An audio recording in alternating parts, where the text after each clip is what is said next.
তাদের সর্বোচ্চটুকু ত্যাগ করেছে। এখন আপনাদের অনেক দায়িত্ব রয়েছে, যে দায়িত্বটুকু আপনারা আপনাদের জেলায়, আপনাদের উপজেলায় পালন করবেন। আমরা স্পষ্ট করে আপনাদের কিছু আহ্বান করি।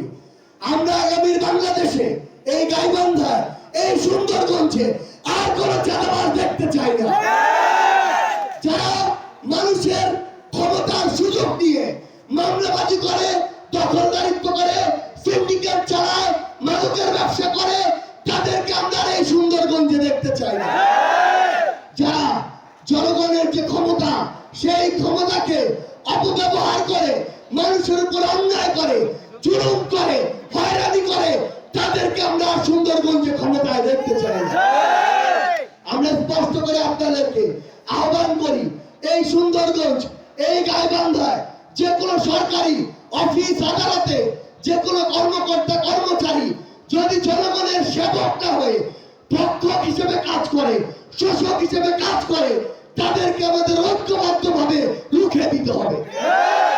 একটা জিনিস মনে রাখতে হবে, কোন একজন সরকারি কর্মকর্তা কর্মচারী তারা জনগণের সেবক, তারা যদি সেবা করে, জনগণকে ততটুকু সম্মান করে, শ্রদ্ধা করে, জনগণের জন্য কাজ করে, আমরা তাদেরকে সর্বোচ্চটুকু সম্মান করব। কিন্তু জনগণের সেবকের নামে কেউ যদি কথা বলার আগে টাকা চায়, কেউ যদি সেবা করার নামে জনগণের শোষক হয়ে ওঠে, তাদের বিরুদ্ধে আমাদের ঐক্যবদ্ধভাবে দাঁড়াতে হবে। আমরা বাংলাদেশের কোন উপজেলায় স্বাস্থ্য কমপ্লেক্সে আর এমন কিছু চাই না যে একটা বিল্ডিং দাঁড়িয়ে থাকবে, সেখানে না আছে ডাক্তার, না আছে চিকিৎসা, না আছে ওষুধ। খালি রোগী আসলে হয় দুইটা প্যারাসিটামল লিখে দেয়, না হলে রেফার করে দেয়। আমরা বাংলাদেশের কোন উপজেলায় আর এই ভূমি অফিস চাই না, যে এই ভূমি অফিস চাঁদাবাজির ঘুষের একটা আখড়া হয়ে ওঠে। আমরা বাংলাদেশে আর কোন থানাতে এমন চাই না যে থানা একটা মামলা নেওয়ার জন্য, একটা কাজ করার জন্য, আসামি ধরার জন্য কথা বলার আগে টাকা দিতে হয়। আমরা বাংলাদেশের কোন উপজেলায় আর এমন নেতা চাই না, যেই নেতা 5 বছরে একবার জনগণের কাছে যায় ভোটের আগে, ভোট শেষ হওয়ার পরে পরের 4 বছর 11 মাস আর খোঁজ থাকে না। আমরা আপনাদেরকে আহ্বান করি, আমরা আমাদের জায়গা থেকে নিজের যে দায়িত্বটুকু সেটুকু যেন পালন করি। আমরা বিগত বছরগুলোতে দেখে এসেছি, আমরা অনেক বড় বড় কথা বলে বিভিন্ন রাজনৈতিক দলকে বলি যে তারা পরিবারতান্ত্রিক রাজনৈতিক দল চালায়। দাদা এক সময় ছিল নেতা, বাবা নেতা, ছেলে নেতা, এরকমই তো হয়েছে, তাই কিনা? কিন্তু এখানে আমাদেরও একটা দায় আছে। আপনারা আরেকটা জিনিস মিলিয়ে নিন, আমাদের এই সুন্দরগঞ্জে, আমাদের এই বাংলাদেশে ভোটারদের ক্ষেত্রে একই চিত্র দেখা যায়।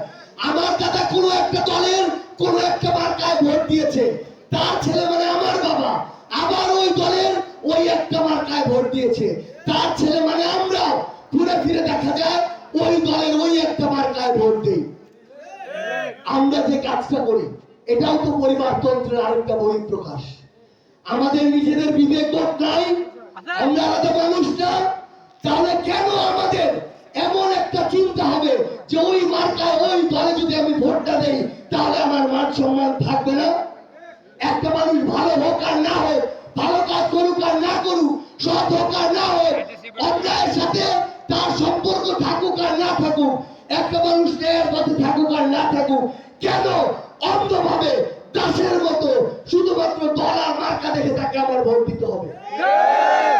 আমরা এই সুন্দরগঞ্জে আপনাদেরকে আহ্বান করি, আগামীর বাংলাদেশে আমরা যারা নাগরিক আছি, আমাদের নিজেদের ঘর থেকে আমাদের দায়িত্বটুকু আমাদের পালন করতে হবে। আমরা যেন দল কারা না হই, আমরা যেন মার্কার দাস না হই, আমরা যেন ব্যক্তির পূজারী না হই, আমরা যেন আমাদের জায়গা থেকে যেই মানুষটা ভালো, সে যে দলেরই হোক না কেন, সেই মানুষটাকে আমাদের প্রতিনিধি নির্বাচিত করি। আরেকটা জিনিস আমাদের করতে হবে, আমাদের স্থানীয় পর্যায়ে যে জিনিসটা দেখা যায় যে বিভিন্ন দলের নেতা কর্মীদের মধ্যে নিজেদের ভিতরে কামড়া কামড়ির জন্য এলাকার উন্নতি হয় না। এক মানুষ ভালো কিছু করার যদি চেষ্টা করে আরেক দল এসে বাধা দেয়, কারণ সে যদি ভালো কিছু করে ক্রেডিট তো তার হয়ে যাবে। সে যদি ভালো কিছু করে পরের বার সে একটু বেশি ভোট পাবে। এই জন্য নিজেও ভালো কিছু করার ক্ষমতা রাখে না, আবার ভালো কিছু করতেও দেয় না। যারা আমাদের এই স্থানীয় উন্নয়নের ক্ষেত্রে এইরকম বাধা হয়ে দাঁড়াবে তাদেরকেও আমাদের প্রতিহত করতে হবে।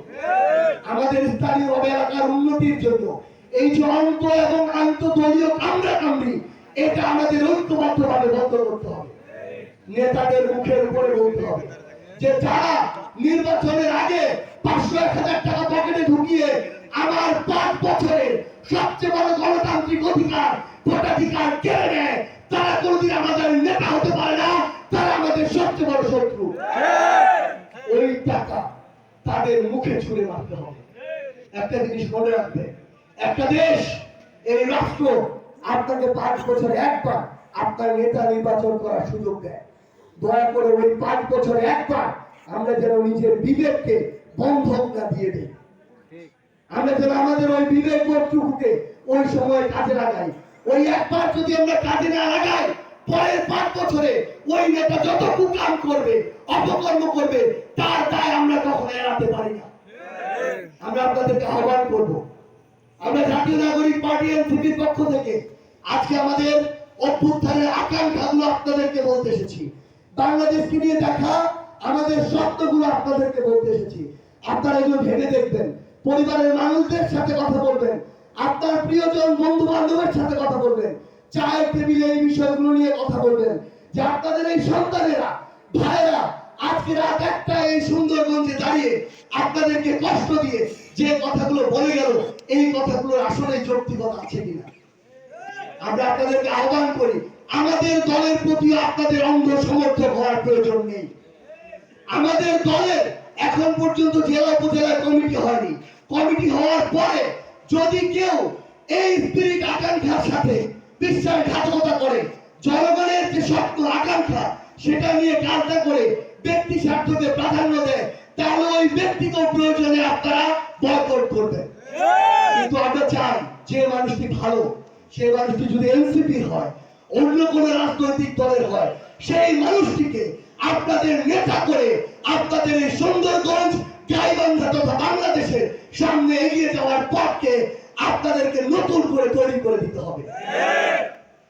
ভালো মানুষদেরকে উঠে আসার যদি আমরা সুযোগ না করে দিই, তাহলে ভালো মানুষরা ধীরে ধীরে হারিয়ে যাবে এবং খারাপ মানুষরা আবারও জেগে বসবে, যেভাবে জেগে বসেছিল বিগত 16 বছর ধরে।